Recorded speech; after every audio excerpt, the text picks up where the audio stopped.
মাদক মাদক আমাদের এলাকার একটা খুব মানে ছাত্র সমাজ ধ্বংসের জন্য একটা বড় হাতিয়ার।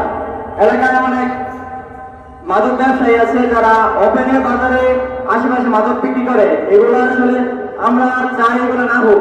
আপনারা এই ক্ষেত্রে আমরা আপনাদের সর্বোচ্চ সহযোগিতা করবো। আইন প্রশাসন স্যারদের সবার প্রতি আমার আহ্বান রইল, সবাই এই বিষয়কে নজর দিবেন। আর বিশেষ করে কিছু ডাক্তারের দোকান আছে যারা ছেলেদের কাছে কোনো প্রেসক্রিপশন ছাড়াই এরকম ভাবে ঘুমের যেগুলো দিয়ে আসলে নেশা করা যায় এই ওষুধগুলো বিক্রি করে থাকেন। এগুলো আসলে খুব দুঃখজনক।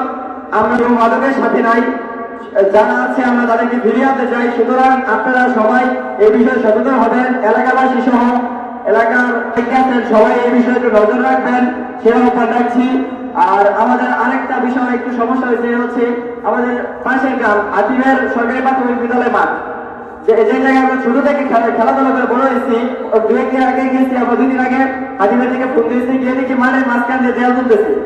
এতদিন এই যুগের পর যুগ ধরে এই মাঠ আমাদের আমরা সবাই খেলাধুলা করছি, আমাদের বড়রাও ওই জায়গায় ওই মাঠ ব্যবহার করছে। এখন এই জায়গায় হঠাৎ করে কিভাবে দেয়াল হয়ে যায় আর একজনের জমিন হয়ে যায়, এই বিষয়ে আমি অনুষ্ঠানকে বলবো সঠিক তদন্ত যেন করেন।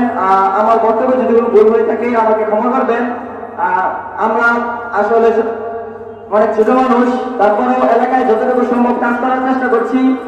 নোয়াখালী বন্যায় প্রবলিত অঞ্চলগুলোতে আমরা গিয়েছিলাম আপনাদের দানের টাকায়।